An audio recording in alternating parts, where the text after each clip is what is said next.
जवळपास 25 वर्षाची एक मुलगी सीटवर डोके टेकून झोपली होती. डोळे बंद करून ती भूतकाळात हरवली होती. नाशिकच्या एका हॉस्पिटलमध्ये एक डॉक्टर एका मुलीला सांगत होते की दिव्या आई होणार आहे. हे ऐकताच तिचे घारे डोळे आश्चर्याने विस्फारले.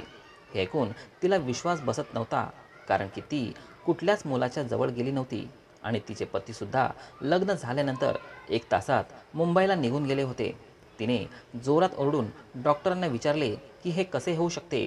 त्या क्षणी तिचे वडील अजितराव यांनी तिच्या कानाखाली जोरदार थप्पड मारली आणि म्हटले, नालायक, आधी हे सांग, हे सर्व कसं घडलं. डॉक्टरांनी सांगितले, आता अबॉर्शन करून काहीच फायदा नाही, कारण की तिला प्रेग्नेंट होऊन 4 महिने उलटून गेले होते. घरी येऊन तिच्या वडिलांनी मागील 5 महिन्यांचे CCTV फुटेज पाहिले आणि त्यांना हे जाणून आश्चर्य वाटले की मागील 5 महिन्यांपासून दिव्या कुठल्याच आजारानिमित्त घरातून बाहेर पडली नव्हती. घरी आल्यावर जेव्हा अजितराव दिव्याच्या आईला ही गोष्ट सांगतात, तेव्हा ती म्हणते, मुलांकडून तर चुका होतच असतात. आता आपण काय करू शकतो.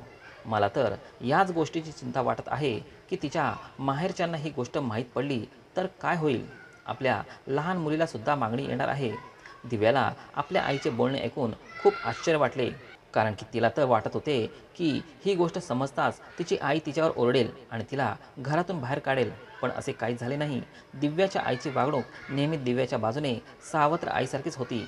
ती तिच्यासोबत कधीच प्रेमाने बोलत नव्हती आणि अचानक तिचे हे बदललेलं रूप पाहून दिव्या खूप हैराण झाली होती. आणि त्याहीपेक्षा ती जास्त हैराण झाली होती की ती प्रेग्नेंट कशी झाली होती, जेव्हा ती कुठल्याही मुलासोबत इंटिमेट झाली नव्हती. या सर्व गोष्टी तिला खूप त्रासदायक वाटत होत्या आणि हळूहळू ती डिप्रेशनमध्ये जाऊ लागली. एक दिवस दिव्याची तब्येत खूपच खराब झाली होती. तिला हॉस्पिटलमध्ये घेऊन जाण्यात आलं. तेथे डॉक्टरांनी सांगितलं की हे सर्व स्ट्रेसमुळे झालं आहे आणि जर ती अशाच प्रकारे स्ट्रेस घेत राहिली तर तिच्या पोटातून मूल दगावण्याची भीती आहे.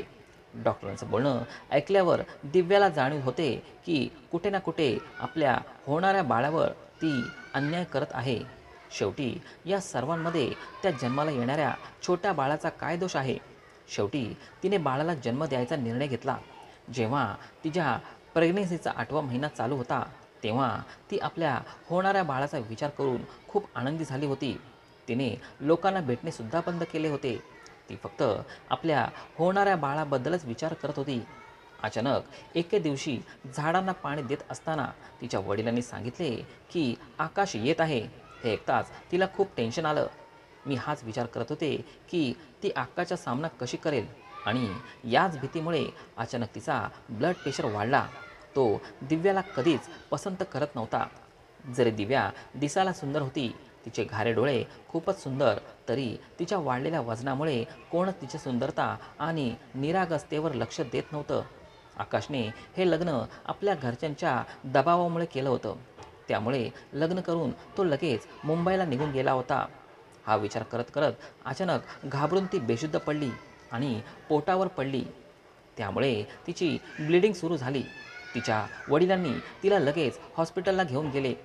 आई ओठ, फ्लाईट लँड होणार आहे. एक प्रेमळ आवाजाने दिव्या अचानक उठली आणि तिने जसे डोळे उघडले, एक छोटीशी सुंदर मुलगी आपल्या टपोऱ्या डोळ्यांनी तिच्याकडे पाहत होती.